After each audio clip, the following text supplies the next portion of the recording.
particularly those in North America. Allow me to introduce myself. My name is Sharak Abu Jabal, and with me I have... Hi, I'm Rabbi Sheikh Gidon, or Jadua, and I'm with sonsofthenegev.com. I'm from the house of Judah, a redeemed firstborn son to the family of Aharon. So once again, we'd like to welcome all 12 tribes to this video, and we hope I get something new out of it. All right. So now we are going to go find what is a commandment for our count. Because we can't do anything of our own. Okay. You know what I'm saying? Everything, for me, has to be by commandment of the Most High. So we're going to go to Jubilees chapter 6 and verse 32, and we're going to discover what is our commandment. Okay. I don't care what everybody else is doing. I want to do what the Most High says do. I'm going to attend to his memra, which means follow his orders, what he spoke. Right. And command you, the children of Yasharal, that's us, right? The children of Israel, yeah. That they observe the years according to this reckoning. Okay. 364 days. And these will constitute a complete year. So 364 days. Not 365 and a quarter. Not 358. Okay. Not 355. Right. Not 272. 366. None of those funny maths. Nothing. No leap years. No nothing. He said, command them. He said, command. That the reckoning of their year is 364 days. and that constitutes a year. And that constitutes a year.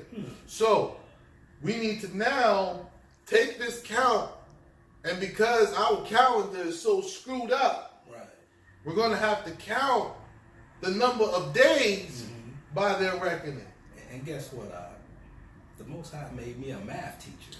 Well, let's break out the board and let's get the math going. So I used to be a math teacher. Let's see here. So he said it's a 400-year prophecy and 364 days in his year. Right. Okay. 364 times 400. You know, they got some new math out there nowadays. Nah, we ain't going to do no new math. Let's do the old school way. We're going to go to old school. Okay, so let's do this. We got...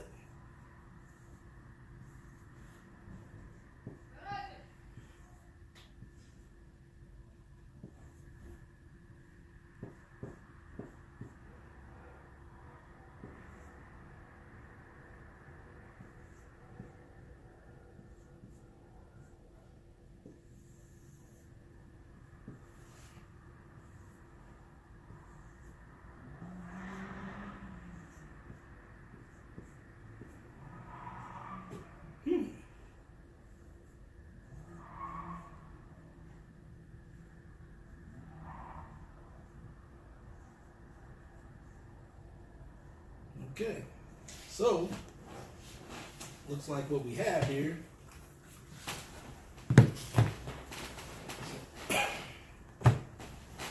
So we got 364 days, because that equals 1 year to the Most High. Right. That's 1 year. And he said their captivity would be 400 years. So we need 400 of these 364 days. So I multiplied. I did the math. 0 times 4 is 0. 0 times 6 is 0. 0 times 3 is 0. Don't use that space. 0 times 4, 0. 0 times 6, 0. 0 times 3, 0. We don't use these two spaces for these two zeros. So we start our next number here. 4 times 4 is 16. Carry that 1. 4 times 6 is 24. Plus that 1 you carried gave you 25. Put our 5 down here, we carried our 2, right? Got 4 times 3 is 12, plus 4, it gives you 14. So you get down here and add these numbers, 0 plus 0 plus 0 is 0. 0 plus 0 plus 0 is 0. 0 plus 0 plus 6 is 6. 0 plus 5, 5. 4, bring down to 4, bring down to 1. And that's 145,600 days. So this is the total sum of the amount of days we have to serve, or we were promised to serve in captivity. Okay. So you ready? Now we have the So now we have the reckoning of the days. This reckoning of days is the complete number of days we were prophesied to serve in captivity. Okay. Right? Right. Now the Most High can't give us these days in captivity unjustly. Right. Right? Okay. So He's a just. So we can't go into captivity if we are lawful for this number of days. Okay. Right? Right. So what do? We go breaking the law, we go being idolatrous, and then, and then after being cast out of the land, stripped of our heritage, stripped of our culture, and given a false book, we have no way of coming back to do the Most High's laws. We don't have the reckoning for the Shabbat, we don't have the reckoning for the new moon, and we don't have the reckoning for the feast days, or any measure of keeping the law within the context of the King James 1611, authorized, unauthorized, or any version found on Bible Gateway. Okay. There is no truth in it Okay. because it's been diminished. So you have this diminishing of the law, so you can't follow it. But in the Targums, we now have been able to validate this truth of when the captivity was, what captivity he was talking about, and the reckoning of the days. These are how many days you're going to serve captivity. Okay. So now the question is, we've been in captivity for almost 400 years on the Gregorian calendar or the Julian calendar. Doesn't matter which one you pick. Okay. So when does captivity begin? So you have this date, August 19th.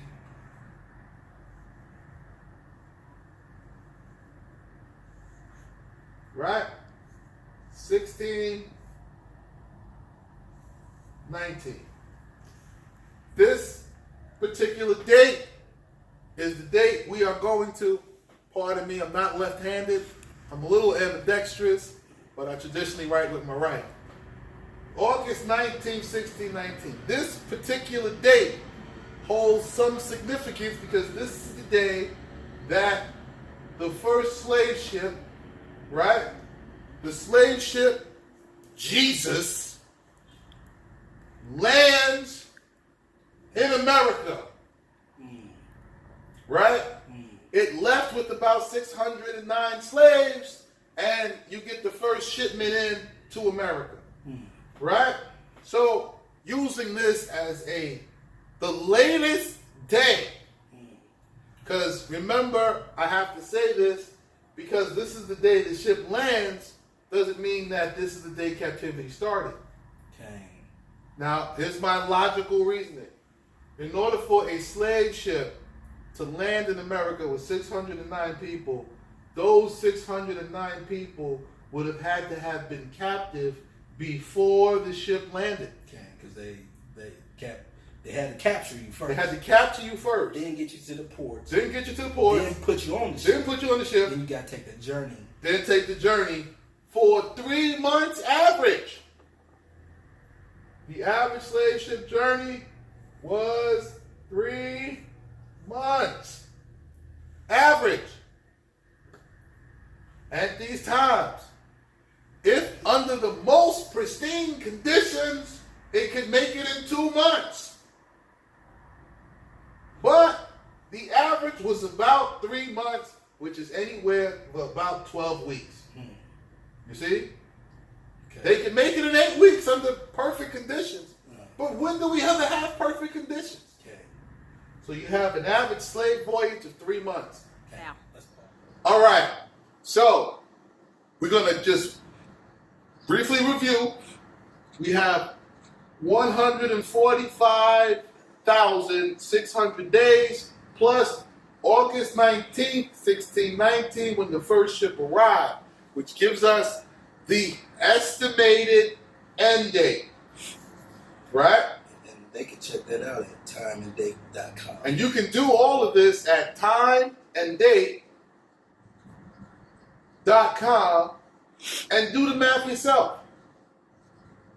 And you get an estimated end date of April 20th, 2018. Now, here's my problem with this date. There is a 3-month season before the ship landed from when the ship took off. And they were already in captivity. And they were already in captivity. The ship was built, purchased, in full and complete operation. The slave trade had completely begun. The ports and everything to support the slave industry is already in operation before the ship even arrives in Africa. The slave ports, everything, there's an entire business already set up that, hey, we need to go capture these people and bring them in, and the people had to be captured, imprisoned, and then shipped to get to America. So this is the last day. That's the latest date. The latest date. Yeah. So this is the latest date captivity is ended. So what does that mean for us today? It means captivity is over. Now, how can I expressly say that? I can say captivity is over is because this is April, 3 months before, by approximation, when they were putting them on the ship, right? That backs it up to this time right now in 2017. And then from the time they started capturing people and enslaving them to ship them out all over the place, well, that backs them up to before today. So slavery is over, which means you of your own free will and volition can leave and return to the land now. And we have a law to teach that is not like unto the law you have learned previously. This is a law that has redemption. This is a law that has compassion. This law is the truth, and in following it, you will be blessed. You see? I see. So, let me just show the people something real quick, Doc. Okay. This is for you sacred mathematicians out there in the sacred mathematics, or you numerologists out there. Look at this number here, 145,600. You won't find this in scripture or nothing, but just look at this. So you got 1 plus 4 plus 5 plus 6 equals, that's what, 16 now? Yeah, 16. So you add those together, 1 plus 6, it equals 7. And you all know 7 means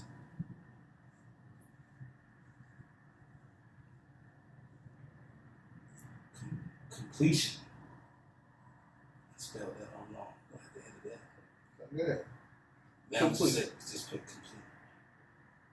Complete or completion. You've seen that before, heard that in the churches and whatnot. Just a little tidbit there. Now, that's a little mathematical, maybe coincidence, maybe a hidden secret or a hidden gem. Perhaps. But here's one thing I can say. The proof is in the pudding. So if the time of the captivity is over, right, what would be the signs? Okay, so that'd be the next question. How do we know? What are some signs that it's over? You know, what are the signs that it might be over? Okay, let's see. The sign to find out when the captivity is over, we go to what? Exodus chapter 23.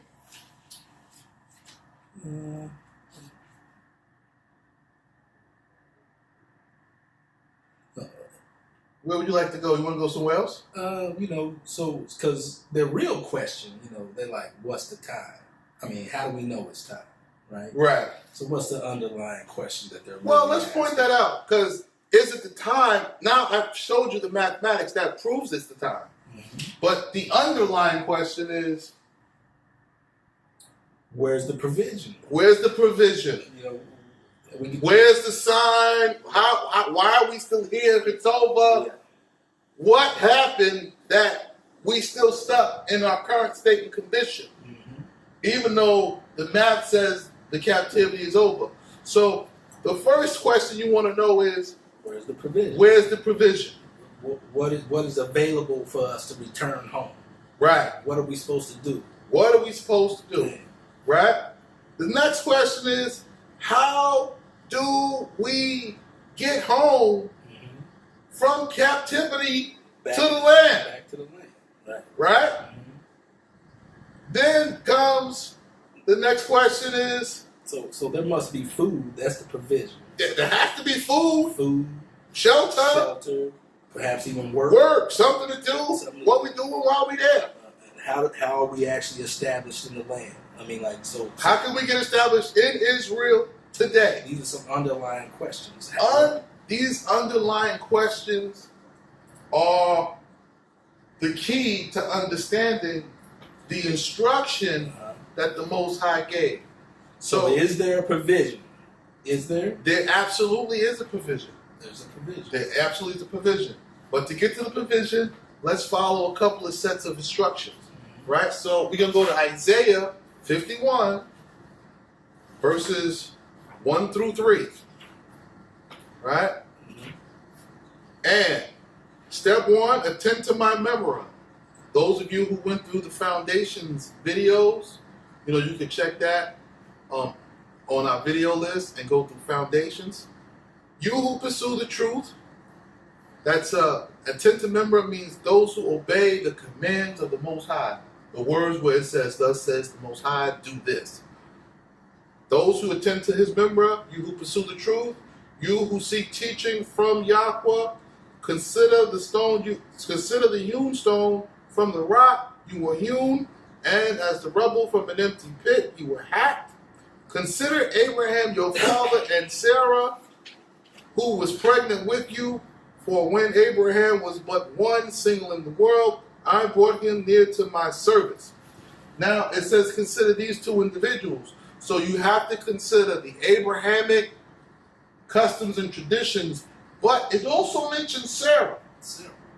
Sarah, this woman gave Abraham multiple women to marry.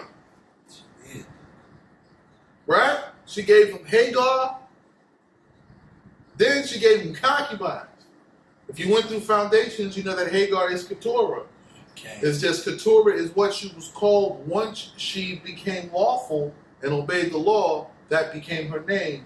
And the stranger or the strange one was put away from her. Okay. You see? So she went from Hagar to being Keturah.